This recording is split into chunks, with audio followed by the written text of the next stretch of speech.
Hello students, welcome back to my YouTube channel. आज हम लोग सीखने वाले हैं इंडाइसिस के कुछ important basics laws, that is laws of exponent. तो पहले हम ये लॉ समझने से पहले एक इंपॉर्टेंट छोटी सी चीज़ समझ लेते हैं कि एक्सपोनेंट होता क्या है। जैसे कि मान लीजिए मैंने यहाँ पे कोई नंबर लिख दिया है 6 और ये नंबर के पावर में मैंने दूसरा नंबर लिख दिया जैसे कि 3। तो ये जो 3 जो नंबर है ना, ये जो पावर है 3, इसको हम क्या बोलेंगे? एक्सपोनेंट बोलेंगे। तो this is called as 6 exponent 3।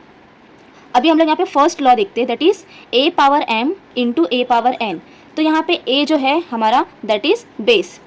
अभी as per rule number 1, when the base are same power gets added, जब हमारा कैलकुलेशन मल्टीप्लिकेशन में हो तब। तो यहाँ पे simply I will be writing as a और ये दोनों का जो पावर है इसको हम क्या करेंगे? ऐड कर देंगे। तो ये बन जाता है हमारा फर्स्ट फॉर्मूला। अभी वैसे ही सेकंड जो है हमारा a power m divide by a power n। यहाँ पे जो पहले मल्टीप्लिकेशन था, अभी यहाँ पे डिवीजन है। डिवीजन के केस में हमें क्या करना है? पावर्स को सब्ट्रैक्ट कर देना है और बेस सेम है, तो ये हम ऐसे लिखेंगे, बेस और पावर्स यहाँ पे सब्ट्रैक्ट। तो ये बन जाता है हमारा सेकेंड फॉर्मूला। अभी जो थर्ड है that is a power m, यहाँ पे हमारा बेस एक ही है, a पावर m और उसका भी पावर यहाँ पे ब्रैकेट में एनक्लोज करके n लिखा है। तो ऐसे केस में हमें क्या करना है? ये दोनों पावर्स को हमें मल्टीप्लाई कर देना है, यानी कि इंटू कर देना है। सो a power m into n, ये इसका हो जाएगा फॉर्मूला। फोर्थ लॉ है that is a power m into b power m। यहाँ पे आप देख सकते हो कि दोनों जो बेस है हमारा वो डिफरेंट है, but powers are same. whenever you are having base different base but same power और बीच में हमारा इंटू है, तो ऐसे केस में हमें क्या करना है?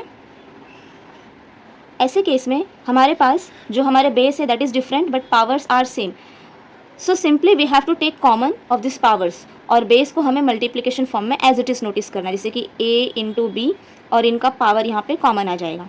This is fourth formula. Now fifth one is same pattern but बीच में हमारा कैलकुलेशन डिवीजन है। यहाँ पे हमारा बेस क्या है? डिफरेंट है, again powers are same, but यहाँ पे डिफरेंस क्या है? ऊपर वाले लॉ में इंटू था, नीचे वाले लॉ में हमारा डिवीजन है।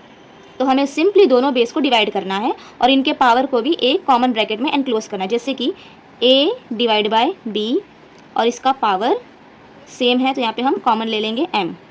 And the last is sixth law, that is कोई भी बेस का पावर अगर 0 हो तो उसकी वैल्यू हमेशा 1 आती है। जैसे कि एग्जाम्पल मैंने यहाँ पे लिख दिया है 6 पावर 0, तो इसकी वैल्यू हमें क्या मिलेगी? 1 मिलेगी। तो यहाँ पे हम यहाँ पे सारा रिकैप कर लेते हैं हमने जो भी पढ़ा है।